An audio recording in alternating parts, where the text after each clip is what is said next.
Hello, everyone, and welcome back to our 28th episode of the Property Investment Australia podcast.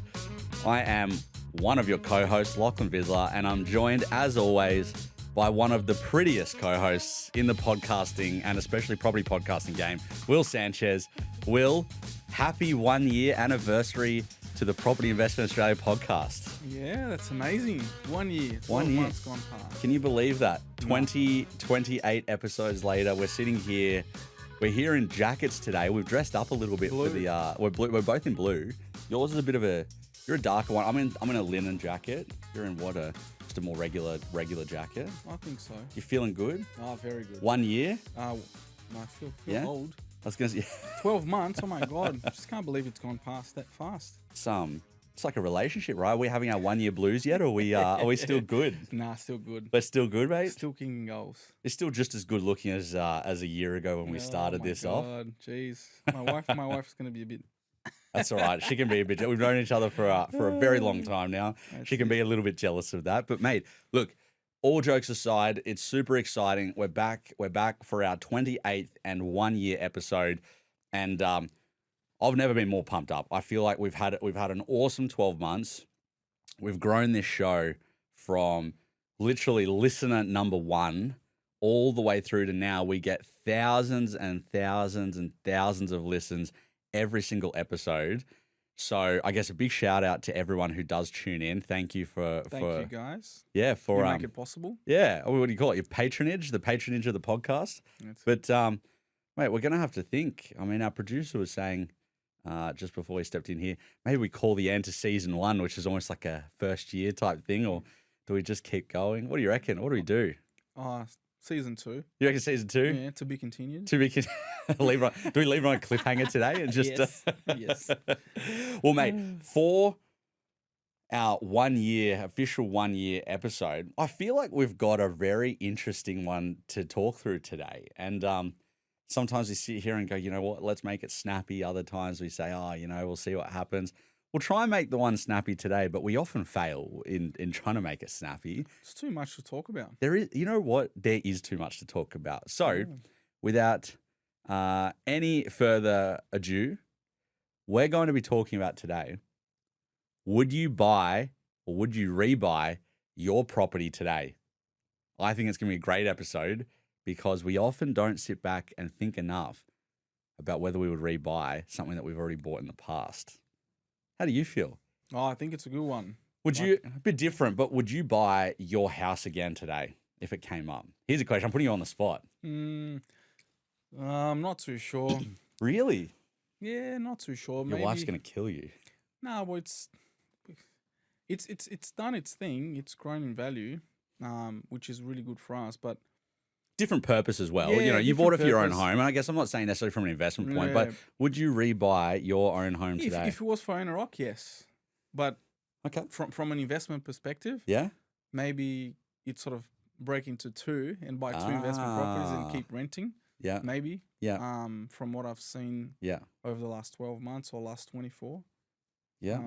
But yeah, we'll talk more. We'll talk more. We'll talk more. I'll put you on the spot there. I'll put you on the spot. Yeah. But look, I think it's good. And I think that the point of what we're trying to get across today and what we really want to open up people's minds to today is that, like, there's a thing called sunk cost fallacy, right? Which is basically like if you've already paid something, whether it's monetary or time or anything, that you feel committed to continue down that path because you've already given something for it. It's the classic, like, you're in one line and you're debating whether or not to change lines. Like you're waiting in a shop, and you're like, oh, I've already waited in this line for like 10 minutes. Should I go or should I stay? But I've already spent 10 minutes here. I may as well just stay, even though... Because then in business, you've got something called stop loss. Is that what Yeah, where you're trying to get? it's similar. It's very similar, right? Yeah. Like so it's just the idea of, like, you've committed something to it. So do you just keep going even though there's going to be more commitment to this thing, whether it's... Or more downside. Yeah, but under the idea that there's going to be a better upside, but there's not necessarily a guarantee, or even that there's not, but because you're so far committed down the path. I actually like the line one, where, yeah, you've waited in a queue for a certain amount of time, and you already know that you've got to spend double the amount of time that you've already spent to stay to get to wherever it is you're going, or do you leave and come back another day, or leave and go and do something else? But a lot of people, they'll be like, you know what? We've already been here 10 minutes. We may as well wait another 20 because we've already waited 10. But it's like, okay, but what could you be doing with that other 20 minutes? But does it make sense? Is that what? And that's the question, right? Does it make sense? Yeah. You know, and that's what we're getting at today is, does it make sense? You know, you've already invested in a property. Would you rebuy it today? And I think that, I guess, compared to the queuing example, if you bought at the right time of a market, it might not be the right time to rebuy, right? Like that, the buying window may have closed, right? However, that's, I guess, being very specific. What we're more trying to open people's minds up today to is not that part of the example, more about the idea of you need to review your portfolio and your properties, because you might have bought a property that you kind of even thought at the time, maybe this isn't the best, but like, it made sense back then. Yeah, exactly right. Or even just to like, oh, I just feel like I need to do something, and you do it. And then as soon as you get like 6 months down the road, you're like, oh God, I kind of do regret buying that one. I don't think it was the best, but you just keep it. You keep it and you keep it and you keep it. And suddenly you're 5 years or 10 years down the road and you're going, oh no, like I just don't want to get rid of it. Like it's, you know, it's still, I can think of a classic example. No, but I've got a client. I've got a Oh. client. She did buy, I can't remember the postcode, but she did buy something 20 years ago. Yeah. And she bought for like 220. Yeah. And she ended up selling for like 250. Right. But it's, and you know what? That was 20 years, man. That was what I was going to say is the classic example is somebody who buys and then they get a period of time down the road. 20 years is very extreme, but you're talking maybe 5 to 10 years down the road, and like it's either not grown or it's like it's up like 50K or something, or up 100K in 10 years. You know, you buy it for 500 and 10 years later it's worth 600. And the whole idea is, oh no, but it's got to grow. Like I've got to keep it because it's going to grow. But then it's head in the set. You know, it's not based on analysis. It's based on emotion. Exactly right. It's based on emotion, right? Yeah. Yeah, this example brings up a lot of emotions for her, because single woman, single income, she bought. It was hard for her to make the decision. Yeah, like, let's sell it. Let's sell. Will it hasn't done anything in 20 years. Like it's not gonna do anything anymore. Like and she bought, and I think the advice was incorrect at the start, because it was a high yield sort of transaction. Like mining town type thing, or not so much, but it was a new postcode, newer postcode. Let's call it. I think it was like a land package or something like that, or something. Classic. We all know how I feel about that. Something like that. But but the problem was there wasn't much development or infrastructure around it. It looked like a good purchase in the beginning for her, but then it didn't do anything. And then it was meant to bring her good yield, but even so, was it the right strategy for her at her age at the time? Yeah. Well, the hindsight is a great thing, isn't it? It is, isn't it? But you know what? That is what today's all about, because now we are using hindsight, right? So the challenge for today, flipping the script, if you will, it's not should I buy this, it's should I be keeping it almost, you know?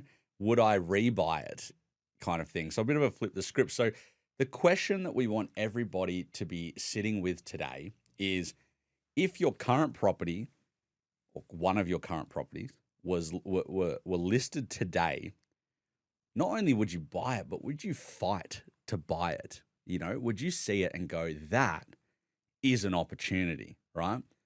So that's the question that we want everybody to sit with as we're talking through the rest of the episode, all right? So why do you feel like investors rarely revisit or critique their past decisions once a purchase is made? Why do you feel like they probably don't do it? I have my thoughts. I'm curious on yours. In all honesty, I think it's just people are just too busy with the everyday thing.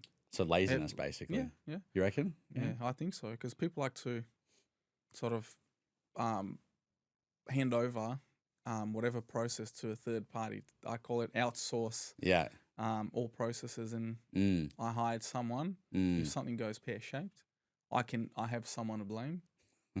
I feel like that's the majority of people. Like it's too lazy, don't have enough time, and if they didn't do a good job, it's them, not on me. Interesting. I probably don't disagree with you. I mean, I think that yeah, I think that I can definitely. I mean, you know what? I can think of an example. I can think of an example of a client that we shared years ago, right? This client, it was their second property with us. I think second deal with me, first deal with you. Mm-hmm.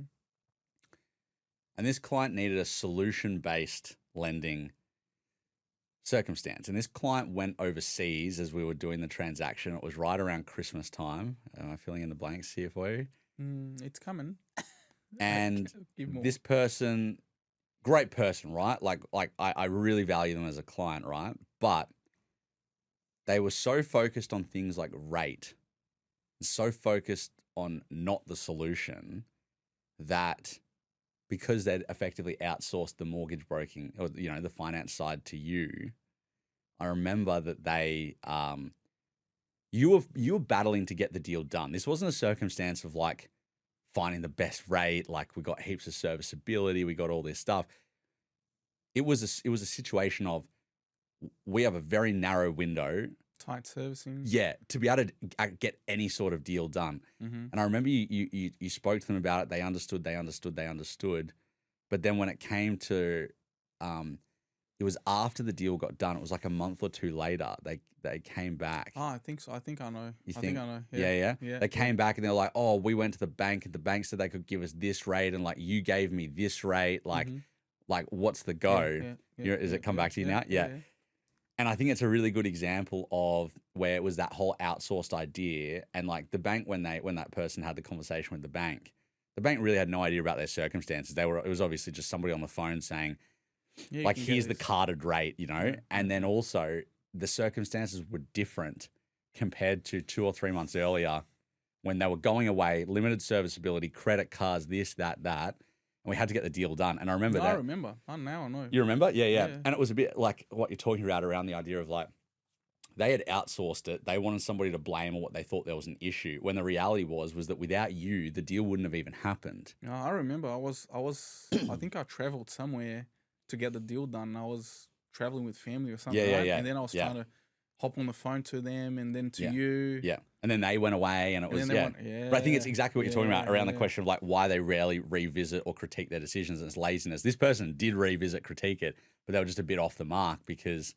circumstantially it was very different. Because we're now looking at something else right exactly now. right. Yeah. So interesting. I think that a lot of the time, the reason people don't want to look back at their decisions is fear of acknowledging that they may have made a mistake.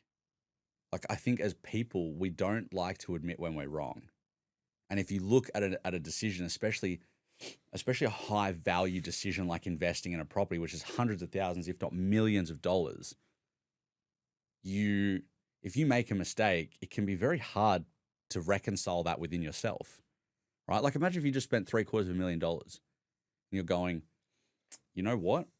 I think I made a bad call. Mm-hmm. It's a lot easier. It's like it's like when people don't want to check their bank balance. Mm-hmm. They'd rather live in denial Mm-hmm. than look at the bank balance and see that they're down whatever amount of money. So I think a lot of the time it's out of fear, fear of loss, fear of acknowledgement of a bad decision, things like that. So it's easier to just pray that it fixes itself rather than actively trying to fix the scenario and probably get yourself into a better position. Mm-hmm. Yeah, I agree. You agree? Yeah, 100%. It's interesting, isn't it? I think overall, like coming back to this question of if your current property was listed today, would you fight to buy it? Owning a property doesn't make it a good investment. And that's something I want everybody to sit with, is that just because you own a property doesn't mean that property is a good investment. That's a very honest statement. You in think? This business, isn't it? Absolutely. I mean, I think like kudos to you, my friend. I like that. Thank you. I mean, like at the end of the day, we have bought hundreds and hundreds of properties, and I know that every single one of the properties that we've bought has made money, right? But I'm very happy to admit that if you go back, I'm sure that we could cherry pick out of hundreds and hundreds and hundreds of deals a couple that did not perform as strongly as other ones that we've done, right? Still made money. Very happy to say client was still in a better position than if they had have done nothing or done it themselves. But maybe it was, instead of it going up by 15 or 20%, it only went up like 8 or 9% in 12 months, right? Like I said, still a great result, but just because what I'm getting at is just because you own a property doesn't make it a good investment, right? Own it. And that's the thing, right? Like it's at a professional level, we get it right way more than we ever get it wrong. And I'd make an argument that we have never really got it wrong, right? If you never get it wrong, it's better than AI. Like we can have performance that differs, right? But I'd make an argument that I can't think of any properties off the top of my head that we've actually genuinely got it 100% wrong on, right? Mm-hmm. But people out there that aren't doing it professionally, and people out there who don't have the data that we have or things like that, it's very easy to make a bad decision and then just sit there being able to say at the family barbecue, I own a property, I'm so good, I own 3 properties, I've got a great portfolio. When owning property isn't the aim, having financial outcomes is the aim, right? Yeah, absolutely. Yeah. Oh, All right. It's a good topic. It's a good topic. All right. Well, then let's go into a bit of an audit framework, right? Let's go into an audit framework that people can use to really think about whether or not they would fight to buy their property if it was relisted today or if it was listed today, right? So let's start with number 1, capital growth, right? There's a classic saying, cash flow keeps you in the game, capital growth gets you out of the game, right? We need, as everyone has heard me talk about a million times on this podcast and many, many, many other, forms of media, right? You need to have a balance, especially in the beginning. But at the end of the day, if your property isn't growing, it's going to be very hard for you to have a strong financial outcome, right? Very, very hard. So if you're going to audit your property, you really need to be thinking about, has it outperformed the market or has it lagged the market, right? Now, you've got to have the skills and data to be able to really analyze that. But if you do have that, what is it? Where does it sit? Are you willing to go and have a look at your property's performance? How are you going to feel if you see that the market that you own a property in has gone up by a number and your property is like 25% behind?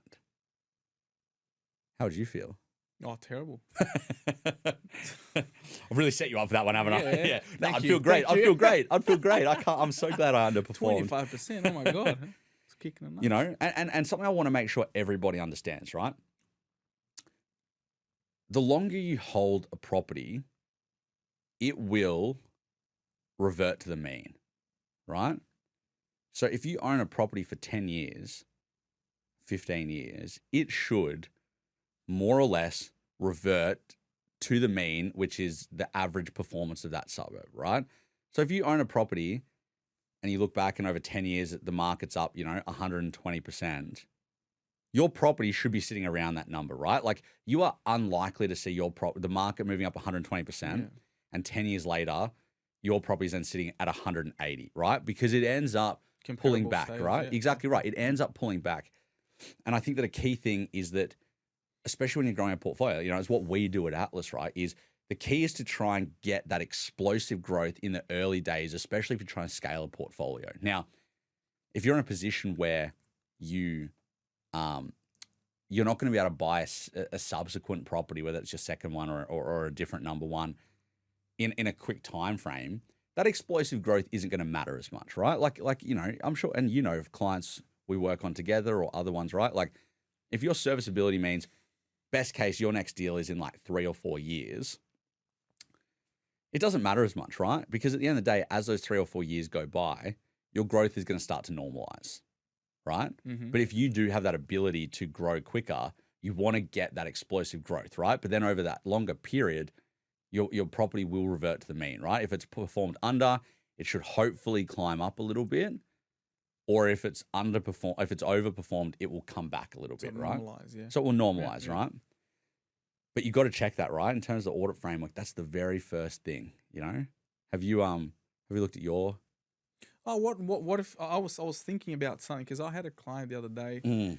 They two friends bought a property in the same street, but one further up, the other one further down, and one had a growth of, I don't know, I think was close to like 70% within 5 years or something like that.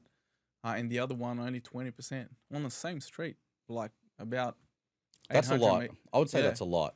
Yeah. That's a lot, especially over 5 years. That's a lot. But I Like, just it just came to my mind because you mentioned about how would you feel, because I remember they came to me and they said, "Oh, Will, I feel a bit down," and it was in Perth. it was in Perth. Okay. Yeah, in What Perth. it makes me think, like, for something like that, and I don't know. I'm literally shooting from the hip. I've never Yeah, heard this story I can't before. remember the ins and outs, but it just came to mind Mm. because It, it's same street. it makes me think that the property just probably didn't match the demographics, unless there was something wrong with like the environmentals, like one of the properties I was can in think- flood or something. Like, Yeah, that's what I can think is my street. yeah, We are in the upper end in terms of height, yeah, and then if you go south, then it's near the lake. there's some flooding. Flooding. Yeah, And you see a lot of properties being sold Yeah. around that area. yeah. And near us, like one or two maybe, you don't Yeah. see that many sales. And that I was yeah, and that makes a lot of sense, right? Like at the end of the Yeah. day, you're always going to have a handbrake if that's the case.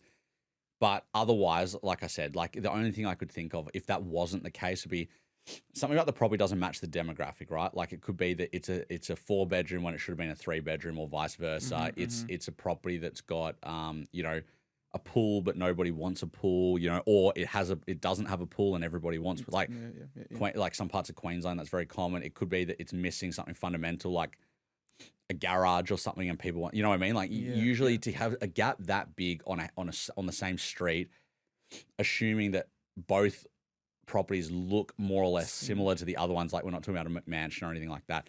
It's usually about a mismatch in demographics. Yeah, I think usually that's what something it like is. that. I think Yeah. that's what it was. But I think one bought through buyer's agent and the other one didn't as well. Well, there you go. That's a good ad. Yeah, Yep. Come and talk to the old yeah. buyer's agent. Hey. No, but it's true. It's true. You'd sense it. You'd smell it as soon as you saw it. You just go, doesn't smell good. Yeah. Well, I mean, at the Yeah. end of the day, you know, and we were talking about it before, like, you know, if we're doing, you know, a lot of deals a year, you know, if we're doing hundreds of deals a year, think about that. Like most people would maybe buy at best 4 or 5 properties over their lifetime. That's not even investment. That could be training your owner occupier, you know, 2 or 3 times, maybe buy a couple of investment properties. Most people only do that, Yeah. you know, we might do that in a week. Yeah, you pick You know, it up or straight whatever. away. You know what I straight mean, away. right? Yeah. So it's sort of one of those things where it's like, yeah, it's interesting. Anyway, we digress. Yep. But from the audit framework, the capital growth, right? You know, really looking to assess, has it outperformed the market or lagged? And I think that overall, the longer you've owned it, you're probably not looking as much at outperformance. It's more looking at, has it normalized to the mean? If you've outperformed it, that's obviously great. But if it doesn't show that, but it shows that you're on pace, that's pretty good, right? But if it lags by a significant amount, that's where you've got a real issue, right? And, you know, if you've lagged the market by, say, 10% or something, you know, probably not the end of the world, right? Like it depends. You know, you get one better valuation, suddenly you're on track, right? Yeah. Maybe the market data And that skewed happens for that a lot. month. Exactly right. I'm more concerned if you're like 30, 40, 50% behind, right? Like that's where you start to really go, what is wrong? Something wrong with this property. You know, exactly right. All right. So number 2 in the audit framework, cash flow. How has the rental income and the yield evolved, right? And this is a really key question because as we were saying before, cash flow keeps you in the game, capital growth gets you out. So you want to see that your properties are increasing in rent, right? Like we are in a rental crisis, which definitely helps from an investor lens, cash flow being progressed, right? But if you buy a property and it's renting for $500 a week, you know, 10 years later, you'd want to see it hopefully getting up towards that, you know, $700, $800, $900 a week kind of mark, right? And like, it's going to take some time to get there, and people might think that's crazy, especially some markets. But you want to see that because that's dollars hopefully in your pocket, that's serviceability, and then you combine that across the portfolio, that's multiple properties doing that. And if your rent isn't going up, that says to me, there is not enough demand for your property. And it makes me then think, why? Yeah. Why? Are you in a market that's no longer attractive? Were you in a mining town and now there's no mine operating, right? Is it time to make a change? Yeah. Exactly right. Yeah. Or probably more so for most people, and it's something that we'll talk about shortly, you know, is your property outdated? Does it need upgrades? Is it falling apart? Has it not had the maintenance? What's going on? Because that is such a key thing, and you should be able to look and see, and you can track your rental performance against your market's performance as well, right? If you can see that the rents in your area have gone up 50% in the last 10 years, and yet your rent's only up 20%, again, that's a good indicator. Yep. Hang on, what's this? Why is that? Yeah, exactly right. It's easy to track. It's it's not easy to track. It's easy to get a gut feel. It's hard to get the real data, right? Like, I look at the data that we get, right? Like, we literally spend hundreds of thousands of dollars, right? I have the bills in my office from every month of hundreds of thousands of dollars a year worth of data, right? The better your inputs, the better your outputs, right? Like, you can still get a rough feel from some of the free online sources, but it's not going to be as accurate as information that, say, a professional might have, right? Mm-hmm. That's not me trying to like talk us up, right? Like, everybody knows what we do and everybody knows, the great performance we have. It's not about that. It's about the simple fact that if you're going to evaluate your portfolio, you need to make sure you're having the right outputs, right? It'd be like going and saying, I'm going to do some maths, and like, I don't really care if I get the wrong answer. I'm just going to do the maths for the sake of it, right? It's the same as the portfolio, right? The review. Exactly right. It's like, oh yeah, I'm going to go review it, but I'm just not going to review it accurately, but I can at least say I've reviewed it, like, it's bad inputs equals bad outputs, right? Yeah. So you can still get a feel, but you need to make sure you've got accurate data and information to look at it, right? And then you can still talk to your property managers. You can do all sorts of stuff, right? But cash flow is the second part of that audit framework. You typically see over time, your yield is it depends how you assess your rental yield, right? Your rental yield against your purchase price is going to go up, right? Because your purchase price doesn't change, but your rent increases, right? So you might buy it on a 4 or 5% yield, but in 10 years' time, when your rent's gone from $500 or $600 a week to $800 or $900 a week, but your purchase price has stayed the same, your yield is going to grow, right? Mm-hmm. But I would say that typically what you see over time is that the current yield on your property, i.e. its current value against its current rent, yeah, you're going to see that slipping, mm-hmm, right? Because the more expensive properties get, the rents don't track as closely. So there's a few different metrics you can use to have a look at it, right? Mm-hmm. Yeah. I like that. You like that? Yep. All right. Number 3 of the 4 in our audit framework, right? The location fundamentals. And this is probably what I was talking about at the start around you might not rebuy your property today because it's out of the buying window, and that's okay, but that's kind of a more nuanced part of this question, right? We're more talking broadly about like, would you fundamentally buy the property again, right? And that's what this comes into. What are the location fundamentals, right? If you bought a house and land package and you bought it because it had the great marketing of it's a growth corridor and there's all this development and this and that and that, what's happened over the last 10 years or 5 years, right? How has that come to fruition? How has the market received that, right? What's happened? We've just seen in New South Wales, there's been zoning changes around properties that are in a close enough proximity to train stations and things like that. Your location fundamentals now have changed, that it could make it an even more attractive property, right? Mm-hmm. Or maybe you've had a new development come into your area and now there's just an abundance of available land and supply and your fundamentals are now not as good, right? So what are the current and future potential of the location fundamentals in your area? How have they changed? Because if you've made money, we've framed a lot of this today as though like your property hasn't done as well, right? But what if your property has done well, but you're a very active investor in reviewing your portfolio and you now review your fundamentals? And because you've gone out of your way to review it, you now realize that the fundamentals are starting to shift and you've had 5 or 10 years of good performance, but the next 5 or 10 is not going to look the same. Now might be a time to make a change, right? Mm-hmm, mm-hmm. I'll give you an example. The property that I rent what I think is a nice apartment in Sydney here, and directly across the road from me, they have knocked down an old set of shops, and they're building apartments, right? Mm-hmm.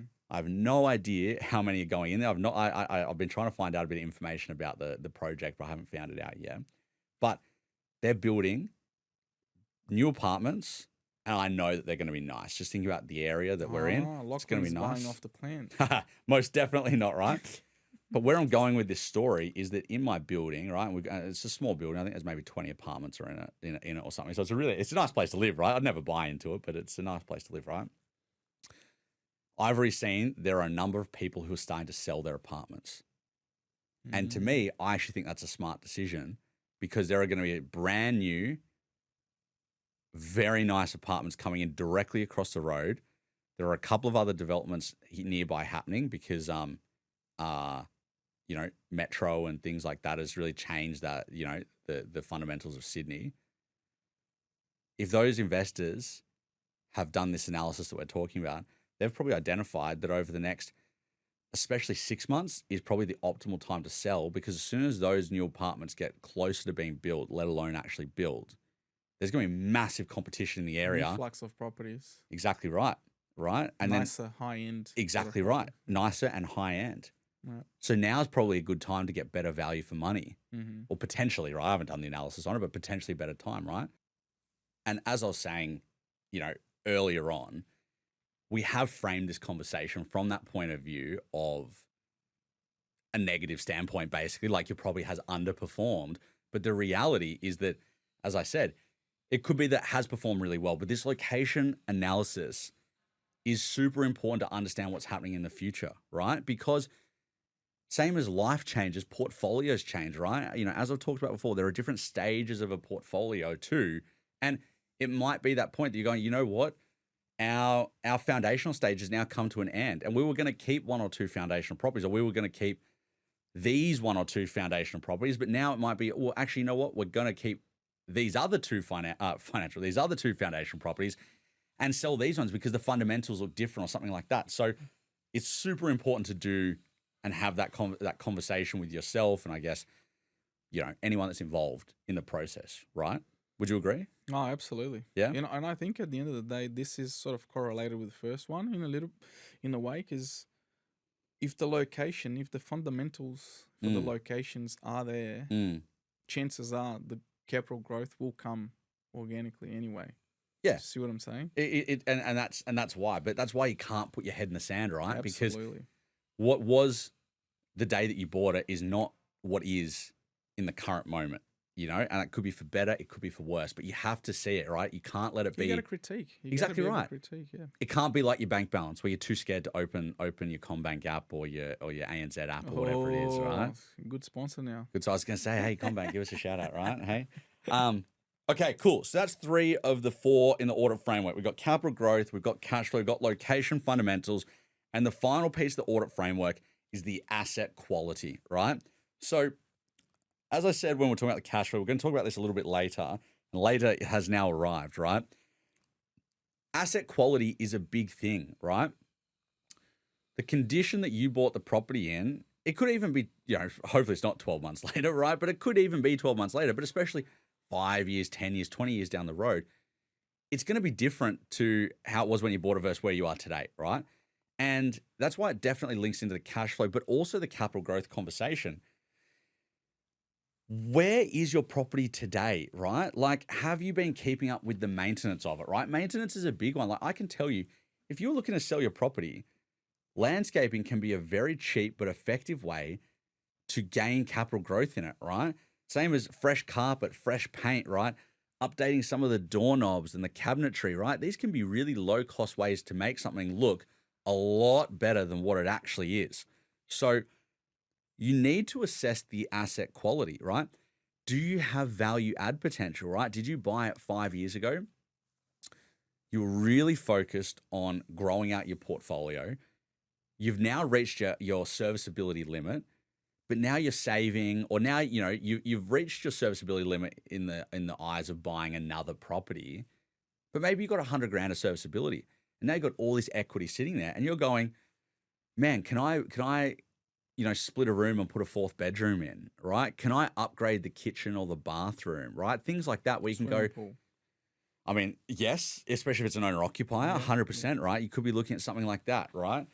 Can I put a granny flat, right? Are you now at a different stage of your portfolio, right? I might not have serviceability for a brand new deal, but I might have serviceability to pull a little bit of equity to do something, right? So you need to assess the asset quality, because if you don't, you could be missing out on big options on your cash flow, big options on your capital growth. I have seen so many properties that we have bought for clients where if the seller invested 10 or 15K into some improvements to the property, it probably would have got another 50 or 60K, right? We probably wouldn't have bought it, right? Yeah. But to the right buyer, probably an owner occupier, they could have got substantially more money, right? But they didn't do it, or they weren't aware of it, right? So you need to really assess that, because you're going to miss opportunities if you don't. Yeah, absolutely. So that's Quality. that's the 4-piece audit framework, right? The capital growth, the cash flow, the location fundamentals, and then the asset quality, right? And something we didn't get into, and I don't want to open the can of worms on it, is on that asset quality front. Could you now go into some more development stuff? Could you subdivide it? Could you knock it down and build some units or some townhouses? I did briefly mention a granny flat, right? What could you do that could be even bigger? But At the right stage of a portfolio, I think that's very important, because yes, because Yeah. we got a client the other day, and they've just recently bought a property through a buyer's agent, and I think 3-4 months after buying, they want to put a granny flat in. I said, well, I think just relax, have a chat to them, see if it's Yeah. part of the overall strategy, yeah. because it might not be the best bang for your buck right now. And I could not agree more. You're so right. The stage of portfolio is important, because the reality is, in the early stages, you want to control as many or as high a value overall set of assets as you can, right? Like, you'd much rather own 4 properties worth $500,000 each and probably maximum debt, right? It's not financial advice. I'm not saying it's for everyone, but generally speaking, you'd probably rather do that than say one property at $1 million, but you've got 70% debt on it or something, right?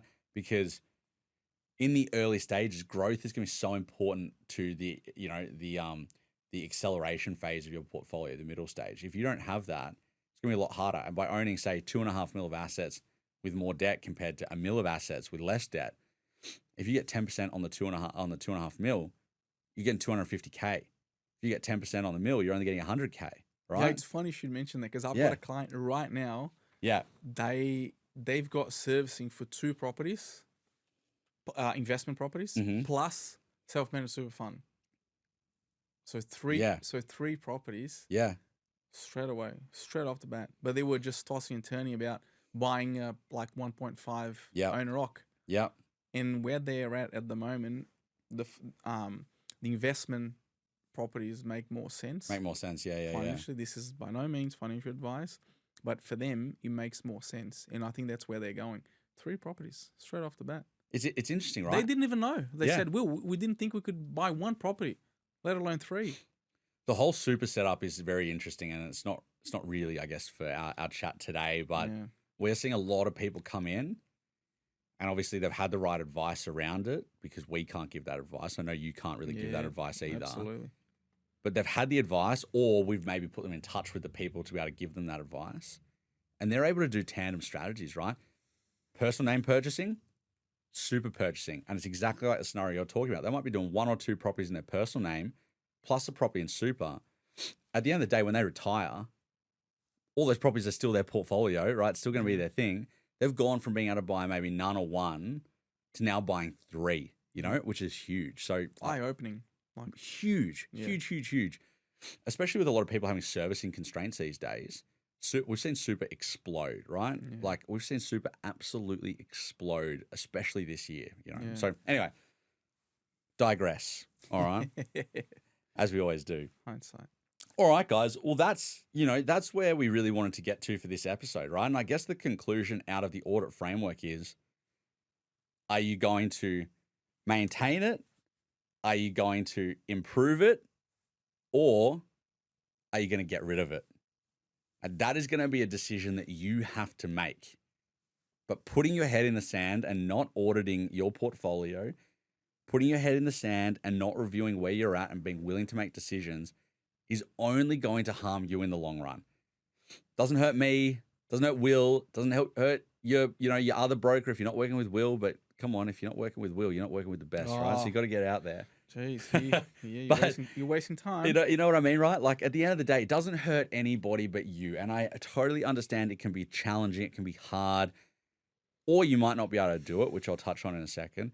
But you have to do it because if you don't, it is only going to harm you, And when you get to 60 or 65 or 70, who's going to care?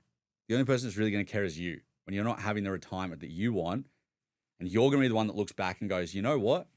I really wish we just made a change or we did something or we reviewed or whatever it is 10 years ago, 15 years ago. If you're in your 40s and you start investing today, and let's say you do have to work through to 65, gives you 25 years. I want to work until I'm 85. No. Yeah, but you're built different. You're built different, Like some people don't, Mate, you're built different. We're built different, right? Yeah. But you know what I mean, I like right? to think we're in the same sort of category. Come on. But for most people, if you can retire at 65 very, very comfortably and financially secure, that is better than most people ever will, right? But if you're 40 right now and you've got 25 years to do it, if you invest for 10 years and you realize, it hasn't panned out the way I want or I need to make some changes, having 15 years left is a lot of time, but you got to do it. You can't just put your head in the sand. So with that in mind, I actually can't remember if I mentioned this on the podcast before or not, but if I haven't, everyone's going to find out. And if I have, you can hear me talk about it again. A lot of this stuff is really complex, right? It can be very hard to do. So at Atlas, we have just started a new service, a portfolio review service.